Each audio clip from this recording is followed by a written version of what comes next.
ಒಬ್ಬ ಉಪ್ಪಿನ ವ್ಯಾಪಾರಿ ಇದ್ದ. ಅವನ ಹತ್ರ ಒಂದು ಕತ್ತೆ ಇರುತ್ತೆ. ಒಂದೊಂದು ಮೂಟೆ ಉಪ್ಪನ್ನ ಆ ಕತ್ತೆಯ ಬೆನ್ನಿಗೆ ಗಟ್ಟಿಯಾಗಿ ಕಟ್ಟಿ ಆ ಕತ್ತೆಯನ್ನ ಕರ್ಕೊಂಡು ಹೋಗ್ತಿದ್ದ ಮಾರುಕಟ್ಟೆಗೆ. ಸೊ ಹೋಗ್ಬೇಕಾದ್ರೆ ಒಂದು ಸಣ್ಣ ನೀರಿನ ಚಾನಲ್ ಇರುತ್ತೆ, ಅದನ್ನ ಕ್ರಾಸ್ ಮಾಡಿ ಹೋಗ್ಬೇಕು. ಪ್ರತಿ ಸಲ ಕೂಡ ಕ್ರಾಸ್ ಮಾಡಿ ಹೋಗ್ತಿದ್ರು.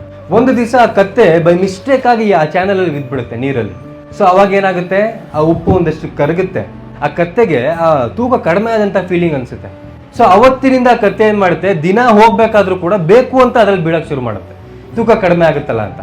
ಸೊ ಈ ರೈತ ಒಂದಿನ 2 ದಿನ ನೋಡ್ತಾನೆ, ತಿಂಗಳಗಟ್ಟಲೆ ಇದೇ ಮಾಡ್ದ, ಈ ಕತ್ತೆ ಯಾಕೋ ಕೆಟ್ಟ ಬುದ್ಧಿ ಮಾಡ್ತಿದ್ಯಾ ಇದು ಅಂತ. ಒಂದು ದಿವಸ ಆ ಉಪ್ಪಿನ ಜಾಗದಲ್ಲಿ ಹತ್ತಿಯ ಮೂಟೆಯನ್ನ ಕಟ್ತಾನೆ. ಸೊ ಮತ್ತೆ ಹಾಗೆ ಹೋಗ್ತಿರ್ಬೇಕಾದ್ರೆ ಒಂದು ದಿವಸ ಆ ಕತ್ತೆ ನೀರಲ್ಲಿ ಬೀಳುತ್ತೆ.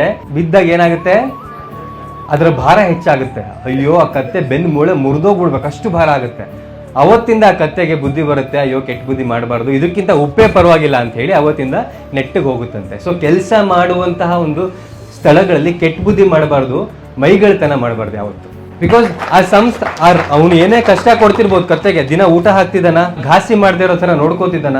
ಅದೇ ರೀತಿ ನಮ್ಗೆ ಈ ಸಂಸ್ಥೆಗಳು ಕೂಡ, ಈ ಸಂಸ್ಥೆಗಳು ನಮಗೆ ಕಷ್ಟಪಡಿಸ್ತಿರ್ಬೋದು, ಬಟ್ ಅದಕ್ಕೆ ತಕ್ಕಂತೆ ಸಂಬಳ ಕೊಡ್ತಿದ್ಯಾ, ನಮ್ಮನ್ನು ಚೆನ್ನಾಗಿ ನೋಡ್ಕೊತಿದ್ಯಾ, ಒಂದು ದಿವಸ ರಿಟೈರ್ ಆದಾಗ ನಮಗೆ ಒಂದಷ್ಟು ಬೆನಿಫಿಟ್ ಸಿಗುತ್ತಾ? ಸುಮ್ಮನೆ ಅಂತೂ ಕೊಡೋದಿಲ್ಲ ಸರ್ಕಾರ ಇವನ್ನೆಲ್ಲ. ಸೊ ಕೆಲಸ ಮಾಡುವಂತಹ ಸ್ಥಳಗಳಲ್ಲಿ ಯಾವತ್ತೂ ಕೂಡ ಮೈಗಳತನ ಮಾಡಬಾರ್ದು. ಬಿಕಾಸ್ ಒಂದು ದಿವಸ 2 ದಿವಸ 3ನೇ ದಿವಸ ಅದು ಯಾರೋ ಗೊತ್ತೇ ಆಗೇ ಆಗುತ್ತೆ, ನಮ್ಮ ಹೆಸರು ಹಾಳಾಗುತ್ತೆ, ಸಂಸ್ಥೆ ಹೆಸರು ಕೂಡ ಹಾಳಾಗುತ್ತೆ.